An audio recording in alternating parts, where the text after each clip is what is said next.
Salut Stratoniens, salut à tous, j'espère que vous allez bien. On est parti aujourd'hui pour une nouvelle vidéo où on va analyser le Bitcoin. On ira parler de la possibilité qu'on ait une petite alt season qui peuvent se déclencher, mais je pense que ça va être le cas.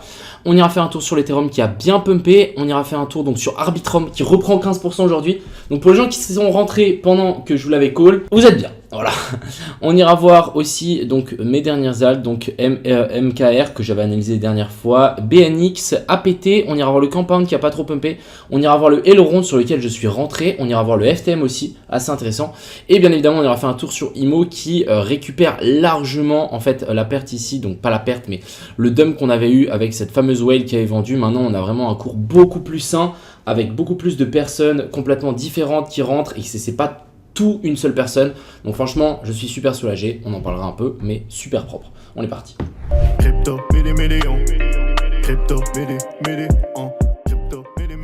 On va directement commencer ici par le Bitcoin qui était revenu chercher, vous vous souvenez, le petit equalo qu'on avait laissé là.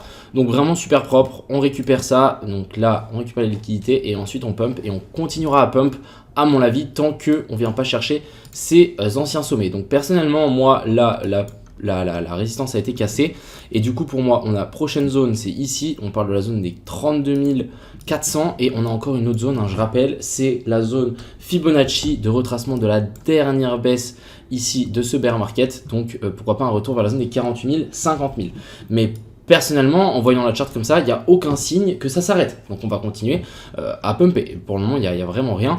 Je pense que l'un des scénarios un peu bearish qu'on peut avoir, c'est pourquoi pas passer au-dessus de ce sommet-là, réintégrer, venir récupérer toutes les liquidités qu'on a laissées là et ensuite vouloir repartir. Ça, c'est quelque chose de super possible à faire. On recte un peu tout le monde dans tous les sens. Ça peut être assez violent. Mais bon, pour le moment, je pense qu'on est sur une bonne voie pour continuer ce fameux pump. On va parler de la dominance du Bitcoin qui est en train de toper. Vous voyez qu'on est revenu chercher le haut du range et là, on s'inverse. Donc ça, c'est plutôt une excellente chose. Et quand on parle d'alt season, on parle aussi d'inversion de structure sur la dominance. Donc pour le moment, on est venu chercher ces sommets-là.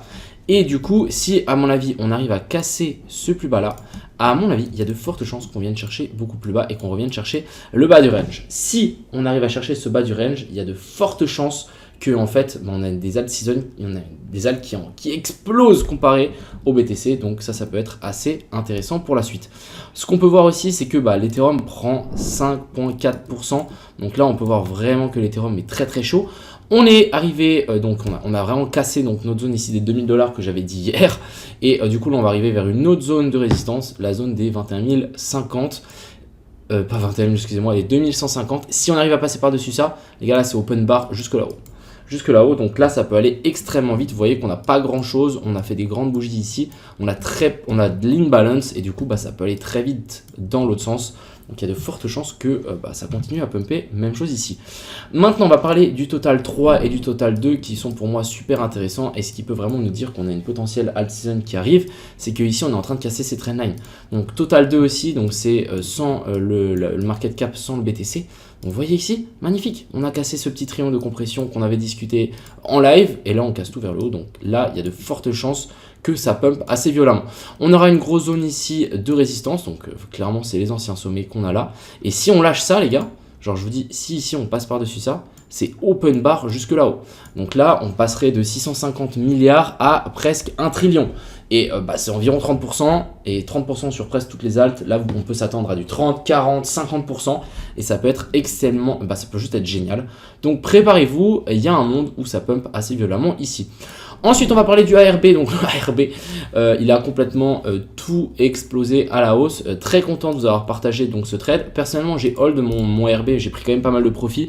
Il est où mon ARB? Vous voyez, ici, je suis à plus 1200. Mais bon, dites-vous qu'il y a 3 jours sur mon compte, ici, j'étais à plus 10 000. Maintenant, je suis à plus 28 000. J'ai ouvert une petite position sur la FTM et j'ai ouvert une petite position sur le Elrond ce matin. Donc, ça, on verra ce que ça donne. Mais là, pour moi, on est plutôt extrêmement bien parti. Et là, on a vraiment cassé. On a fait un nouveau high, donc nouveau ATH sur le ARB. Pourquoi pas faire un simple retest de cet ancien top et continuer, mais là on peut vraiment nous faire une unie et qu'on parte vraiment extrêmement haut. J'ai vu passer des charts, un RB à 3 $, je pense que c'est faisable. Donc préparez-vous, il y a de fortes chances que ça pump violent. Ce qu'on peut peut essayer de faire, c'est pourquoi pas avoir recherché une potentielle nouvelle entrée. Ce qu'on peut être assez intéressé, c'est pourquoi pas retest de ce high avec une inversion structure. Vous commencez à comprendre, tac, tac, tac, et ensuite on part. Ça pourrait être magnifique. Mais pour le moment, j'éviterai de FOMO. Ensuite, ici, on a le aileron. Donc, je suis rentré plus ou moins ici vers la cassure. Et personnellement, si on dézoome un petit peu la charte, je pense qu'il y a de fortes chances qu'on vienne chercher ces highs. Donc, moi, je ne vendrai pas mes ailerons d'avant 55$. Ça fait bizarre de dire ça, alors qu'avant, on était extrêmement plus haut, mais voilà, ça pour moi c'est pas des top safe et il y a de fortes chances qu'on vienne les récupérer, donc ça peut être excellent. Ensuite on a MKR, je vous avais dit qu'on est en train de faire un rounding bottom hier, exactement ce qu'on est venu faire, et là on est en train de faire la phase parabolique. Donc vous voyez, on monte tranquillement, mais par contre quand on arrive vers des zones où on casse, en fait là ça repart verticalement comme ce qu'on est descendu. Et là c'est plutôt pas mal, personnellement je vise ces hauts là pour MKR. Ensuite on a le BNX qui a cassé sa trendline, donc ça c'est plutôt bullish, je pense, c'est normal qu'il garde un petit peu, qu'il reste un petit moment là, mais personnellement moi c'est qu'une question de temps avant qu'il pump aussi, donc j'ai hold complètement ma position sur le BNX.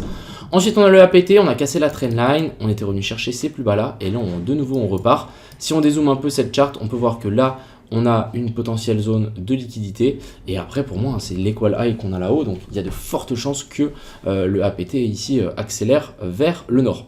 On va parler quand même de compound parce que pour moi la charte est plutôt pas mal, il n'a pas encore trop pump comparé à d'autres. Donc si vous cherchez un truc qui n'a pas trop pump, où on voit qu'il y a pas mal de liquidité au nord à potentiellement venir récupérer et que ça peut aller très très vite, voilà, je mettrai une pièce sur compound, je pense, parce qu'elle peut être très intéressant. D'ailleurs, est-ce que j'ai mis une pièce sur compound? Non, mais il y a moyen, il y a de fortes chances que je mette une pièce là-dessus. Et j'ai donc aussi le FTM sur ces niveaux-là, même si j'avais dit dans mes dernières vidéos, ouais, mais je suis pas serein avec cette charte, vous voyez que ici on a laissé plein de liquidités, etc. Personnellement, je pense qu'il y a vraiment forte chance qu'on vienne chercher un nouveau plus haut et qu'on casse tout vers le nord. On va juste checker quand même DYDX qui a cassé cette trendline ici. Si on a un potentiel pullback, genre par là vers la zone des 2.68, j'essaierai de rentrer sur le DYDX, mais là vous savez que si on fait ce pullback, il y a de fortes chances qu'on casse tout vers le haut.